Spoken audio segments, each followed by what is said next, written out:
Dans la dernière vidéo, on s'était arrêté à montrer que sur Rn, on avait une sorte de forme symplectique canonique en définissant ceci. Ok. Donc, dans la suite, on supposait une forme symplectique sur E. Je te conseille d'aller regarder la vidéo précédente pour comprendre ce qui va suivre. Les gros résultats qu'on va utiliser seront rappelés, mais je ne vais pas passer beaucoup de temps dessus. Je vais essayer de faire une vidéo un peu plus courte et de passer plus rapidement sur les détails, parce que la dernière était un peu trop longue et pas trop regardable tranquillement. Okay.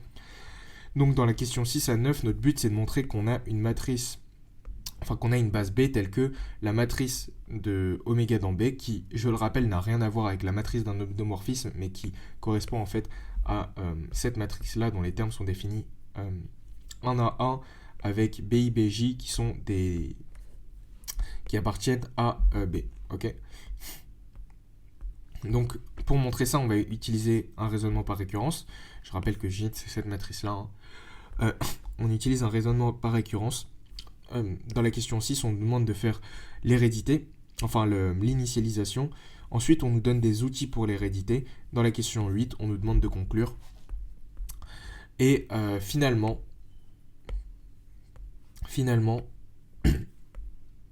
dans la question 9, on nous demande de montrer que oméga dompte au moins une structure complexe. Donc on va bien voir ce que ça peut donner.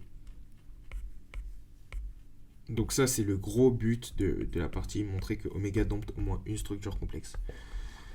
Ok. Alors, pour le cas, dimension de n de E est égale à 2. Si dim de E est égal à 2. Je vais passer assez rapidement dessus. Il n'y a pas beaucoup de choses à dire. Si dimension de E est égale à 2, dans n'importe quelle base, donc dans la base C par exemple, oméga, c'est de la forme B moins B 0, 0. Ça, on l'a vu dans la partie 1 parce qu'on avait un isomorphisme en dimension 2 avec les matrices antisymétriques. Ça nous donne forcément que si on prend B qui est égal à 1 sur B fois E1, E2 avec E1, E2 qui est égal à C, et bien tu as la matrice de B dans oméga qui est égale 0, 1, moins 1, 1. Je te laisse vérifier ça, ça pose aucune difficulté. Le fait que tu n'aies que un seul 1 sur B,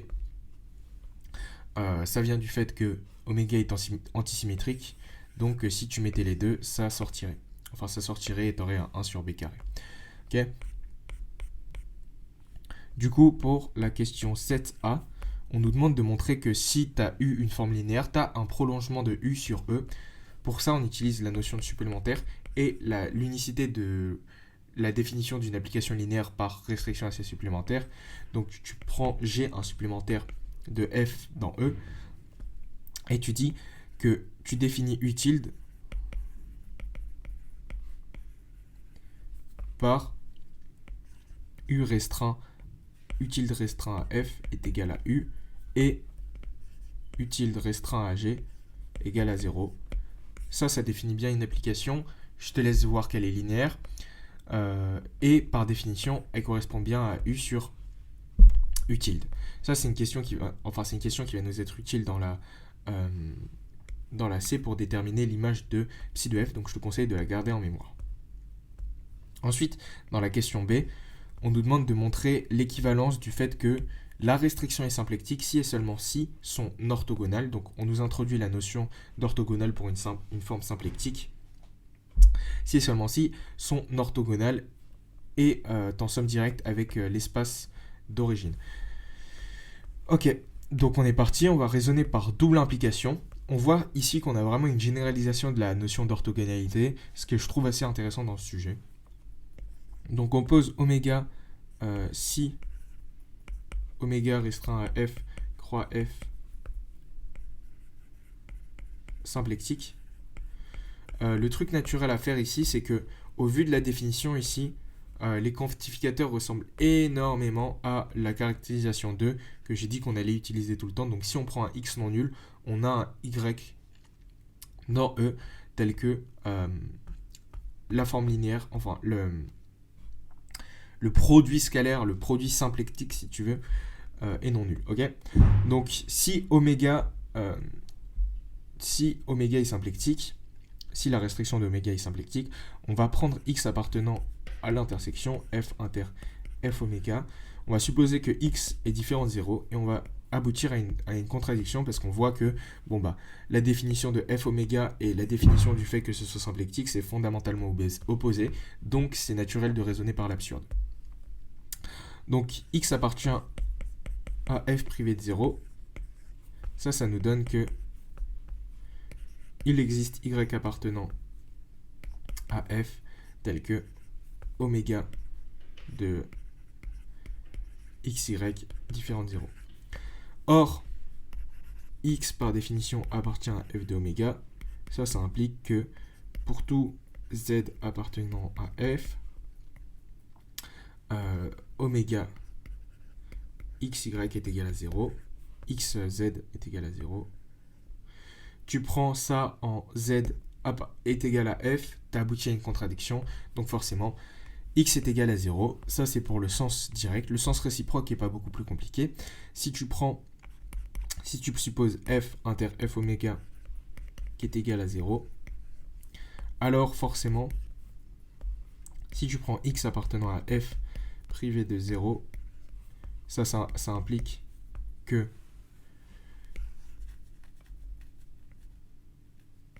x n'appartient pas à f oméga. Or, par définition de f oméga, ça veut dire qu'il existe y appartenant à f tel que oméga xy différent de 0. Ok, ça c'est la définition de f oméga. Voilà, c'est la définition de f oméga. C'est la négation de ça en fait. Donc après, on te demande quel est le noyau et l'image de l'application restreinte ici. Intuitivement, ce que tu peux te dire, c'est que dans la question 1, on t'a demandé de définir un prolongement. Ici, si tu fais un prolongement de cette application, en fait, c'est phi de oméga tout entier. Donc, c'est l'application qui a x associé phi de oméga x. Et tu sais que ça, c'est un isomorphisme dans E étoile. Dans E étoile, c'est un isomorphisme. Et donc, du coup, tu peux te dire que l'image, ça va être f étoile tout entier. Pour le noyau, je te laisse voir que c'est évident que c'est f de oméga. Je te laisse le vérifier, il n'y a aucune difficulté, mais pour l'image, c'est un peu plus tricky, donc on va passer du temps un peu plus dessus. Si tu prends, donc, du coup, notre intuition, elle nous dit que l'image, c'est f étoile tout entier. Si tu n'as pas forcément cette intuition, juste en lisant les questions d'après, tu vois que on nous demande d'utiliser le théorème du rang pour montrer ceci. Le seul truc qui a la même dimension que f étoile, enfin, le truc évident qui a la même dimension que f, c'est f étoile. Donc, du coup, on va montrer que l'image, c'est f étoile, tout simplement. Si tu ne le vois pas plus intuitivement. On va montrer que l'image, c'est f étoile tout entier. Donc, tu prends f appartenant à f étoile.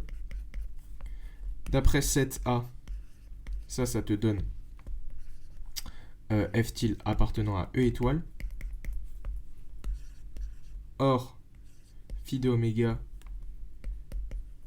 iso des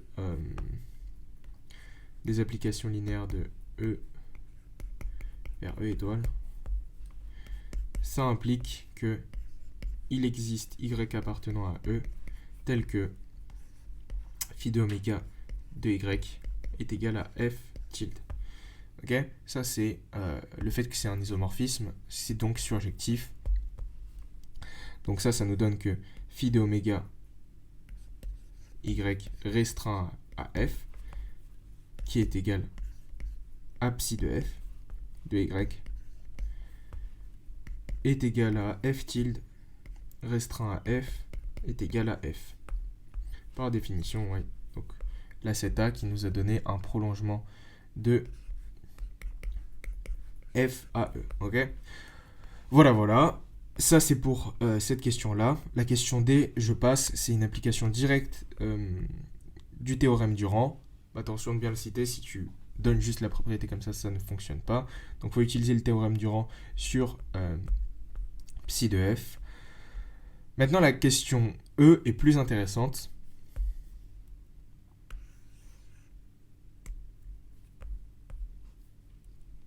on nous demande de montrer que si oméga est une forme restreint à f croix f est une forme symplectique sur f, eh bien non seulement on a la somme directe, mais en plus oméga restreint à l'autre espace, à son orthogonale, est aussi une forme symplectique. Donc en gros, si tu as une forme symplectique sur un espace, sur son orthogonale aussi, ça agit comme un pseudo-produit scalaire. Ok ? Alors, du coup, ça on l'a déjà démontré essentiellement. L'inclusion ici est évidente. Ensuite, on a égalité des dimensions, donc on a l'autre inclusion. Et ensuite, on a une somme directe, puisque l'intersection, elle est vide ici. Donc, ce qui nous reste à montrer, c'est que oméga restreint à f oméga croix f oméga est une forme symplectique sur oméga. On va utiliser toujours et encore la même caractérisation, la caractérisation epsilon 2, puisque c'est celle qui fit le mieux avec la situation, qui correspond bien. Donc, on prend x appartenant à f oméga privé de 0. En particulier, ça appartient à e privé de 0. Donc, puisque oméga est symplectique, ça veut dire qu'il existe y appartenant à e tel que oméga x, y différent de 0. Ok ? Donc ça, c'est juste la définition de oméga symplectique. On se dit qu'on nous pose la question maintenant, donc on doit nécessairement utiliser la caractérisation qu'on a trouvée avant. Donc pour ce faire, on décompose juste y qui est égal à yf plus yf oméga avec ceci appartenant à f oméga et ceci appartenant à f. Maintenant qu'on a fait cette décomposition, on va pouvoir utiliser la linéarité par rapport à la deuxième variable de oméga et dire que oméga x y f oméga plus oméga x y f est différent de 0. Sauf que je te rappelle que x appartient à f oméga, donc ici ça fait 0. Et donc, il existe un y f oméga appartenant à f oméga tel que oméga x y f oméga différent de 0. Ok ? Tu prends cette phrase-là, c'est exactement la caractérisation epsilon 2 qu'on a démontré en question 3. Donc du coup, tu as que la restriction est une forme symplectique. Ok ? Voilà, ça c'était les petites questions, les petits outils, les petites armes qu'on nous donne avant d'attaquer le gros dragon, la big question du sujet, enfin de cette partie, à savoir la question 8. Alors, on va montrer par récurrence qu'il existe une base B tilde telle que ceci, ok ? Comment est-ce qu'on fait ça ?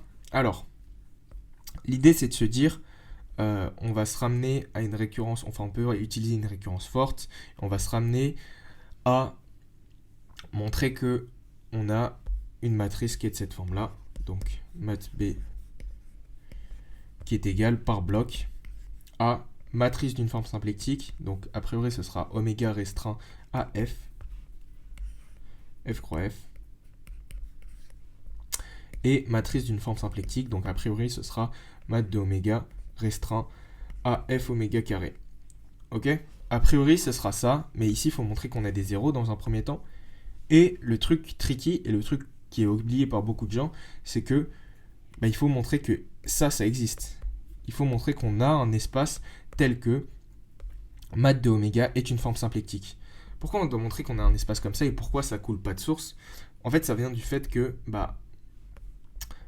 fondamentalement, tout ce qu'on a montré avant, ça se basait sur l'hypothèse oméga de f croix f est une forme symplectique sur f. Ok ? À partir de là, on ne peut rien montrer, quoi. On ne peut rien montrer d'autre. Il faut avoir forcément cette hypothèse. Sinon, on n'a pas ça. Et donc, il faut avoir cette hypothèse forcément pour pouvoir continuer le raisonnement. Donc, l'initialisation, c'est la question 6. Je te laisse le constater. Voilà, je t'ai laissé la constater. Ensuite, l'hérédité.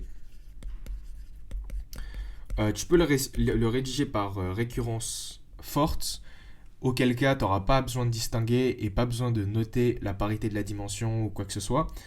Mais moi, je trouve ça un peu plus propre, un peu plus clean. Bon, essaye de le faire par récurrence forte si tu as envie. Mais moi, je le trouve plus propre par récurrence faible en notant. Donc, si on note dim de E est égal à n plus 2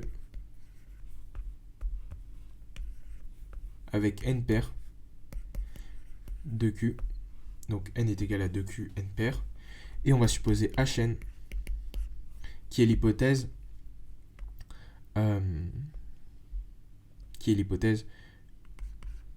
pour f REV dim de f est égal à 2 si oméga symplectique sur f, alors,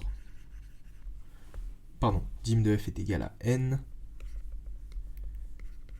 entre parenthèses paires. Faut avoir de la parité. Faut avoir de la parité. Alors,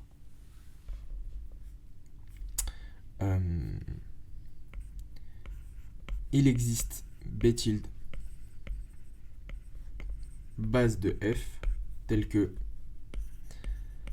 mat B tilde de oméga est égal à J2 sur la diagonale 0 ailleurs. Voilà. Donc ça, c'est notre hypothèse de récurrence. Toujours rédiger son hypothèse de récurrence. On va pas t'attendre sur la récurrence. Enfin, on peut t'attendre sur l'hérédité, etc. Mais l'hypothèse de récurrence, c'est toujours des points gagnés facilement. Ça te rajoute de la clarté à toi.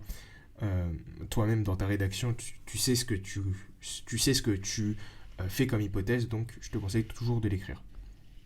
Et même quand c'est des trucs un peu simples, juste par discipline, écris-la. Et comme ça te fera jamais perdre de points d'écrire une hypothèse de récurrence. Mais ça peut t'en faire gagner. Donc voilà. Alors, comment on fait ça? Donc, en gros, ce qu'on a dit, le but, c'est de trouver f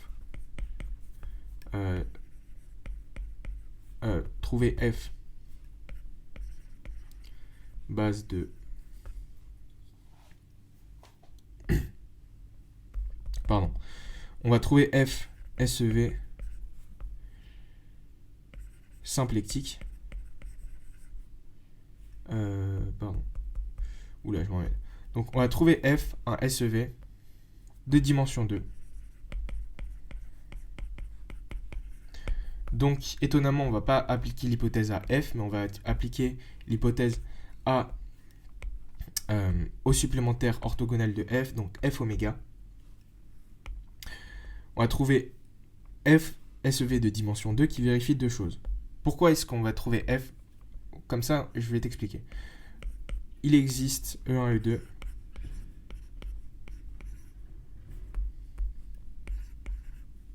tel que mat oméga dans E1, E2. Donc mat oméga restreint à f est égal à J2. Donc 0, 1, moins 1, 0. Ça nous fait fortement penser à l'hypothèse, enfin l'initialisation, qui nous donnait justement une base qui est comme ça pour n'importe quel f, est égal à J2. Et en fait, si tu as ça, tu auras directement le fait que f est symplectique, enfin, oméga est symplectique sur f, parce que ici, c'est une matrice inversible, et c'est une caractérisation des matrices de la forme symplectique. La matrice de oméga dans une certaine base est inversible. Ok. Donc, on est parti pour montrer ça. En fait, c'est juste d'après l'initialisation.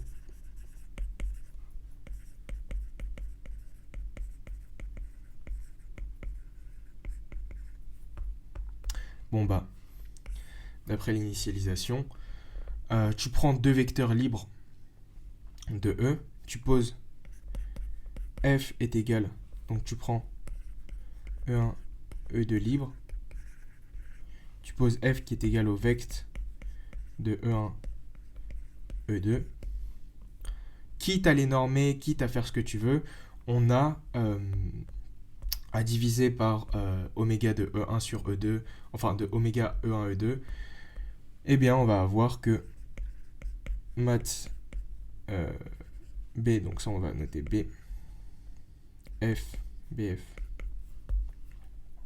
de oméga est égal à J2. Ça, c'est pas une étape qui est très compliquée, et c'est notamment donné en partie par l'initialisation. Ça nous donne que, vu que le déterminant de ça, c'est moins 1, enfin c'est plus 1, c'est inversible, donc par la caractérisation 3, ça nous donne que oméga restreint à f carré, c'est une forme symplectique. Ça nous donne le fait que, alors on a E, donc ça nous donne oméga symplectique sur f. Okay. Ça nous donne que E est égal à f plus f oméga. Donc tu prends une base adaptée à cette décomposition. Donc tu prends B tilde qui est égal à BF concaténé avec B oméga. B oméga, on va l'écrire comme ça.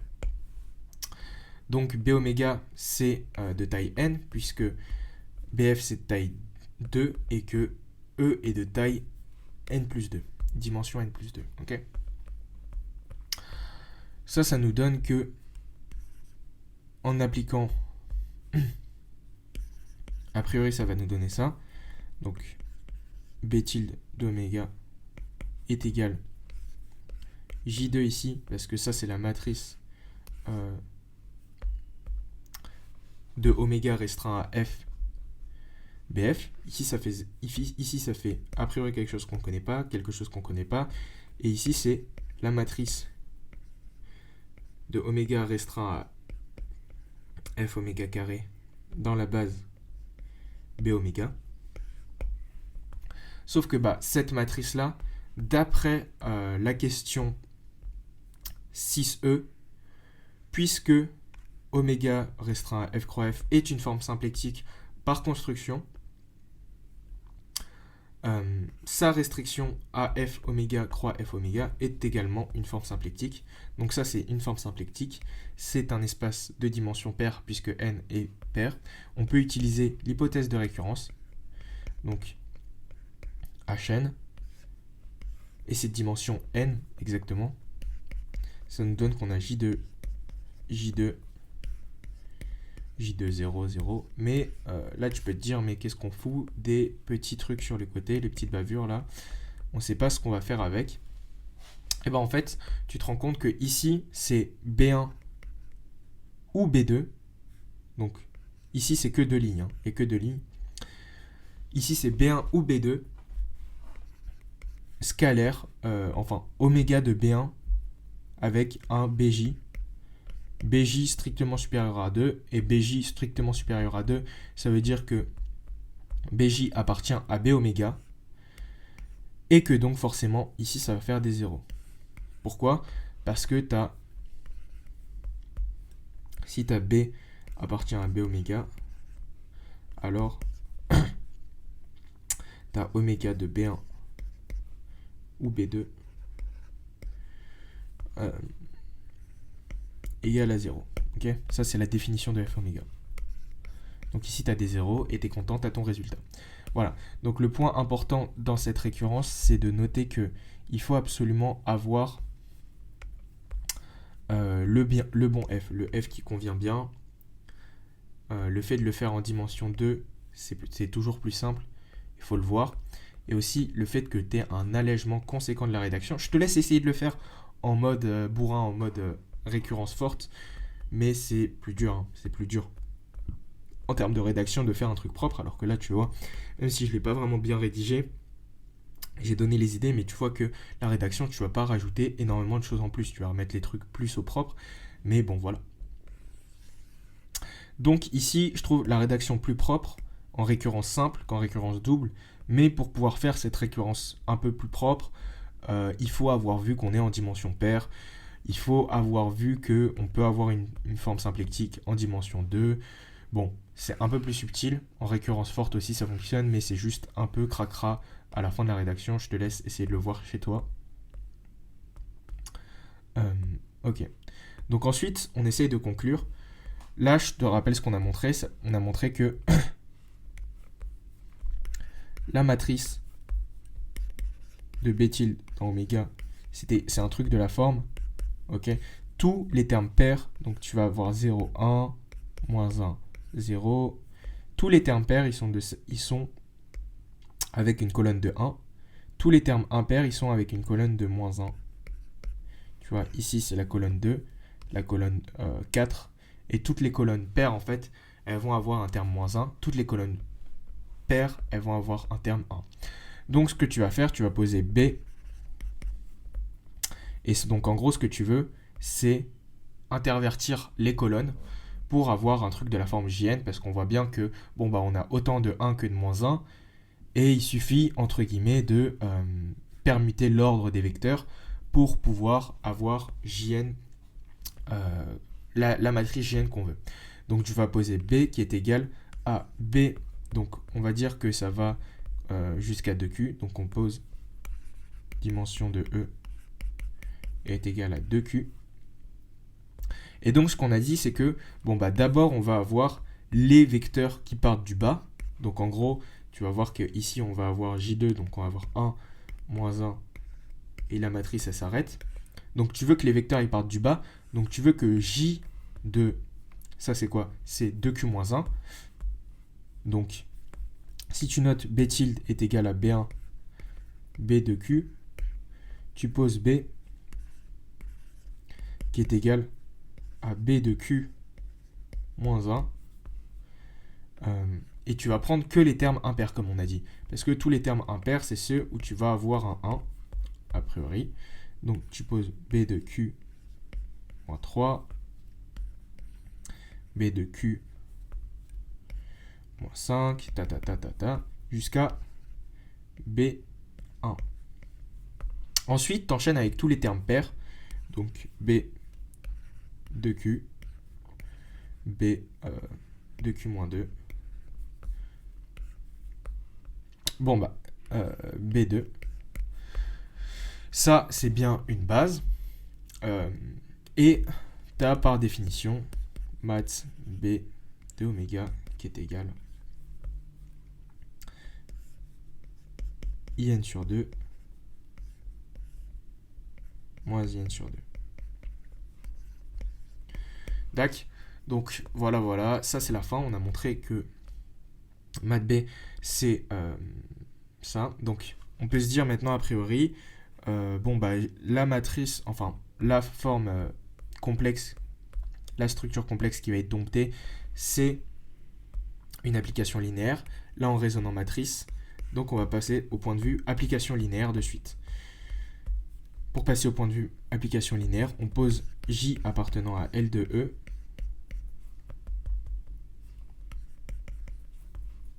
tel que je vais l'écrire comme ça, la représentation matricielle, puisque l'autre notation est déjà dédiée. Math B de Jn, donc la représentation matricielle de J dans la base B, c'est Jn. Ok. Ça nous donne que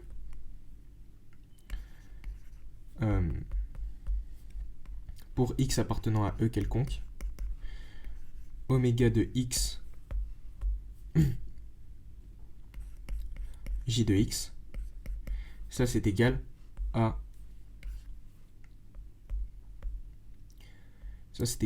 x transposé, si on note ses coordonnées x, Jn. Et donc là, ici, les coordonnées de J de x, donc les coordonnées de J de x, je te laisse réfléchir 2 secondes, mais en gros, c'est la matrice J. Les coordonnées J de x dans B, c'est JB de X. Ok. Ça, tu peux le voir de plusieurs manières. Soit tu considères l'application linéaire canoniquement associée et c'est direct. Soit tu fais le calcul et tu regardes.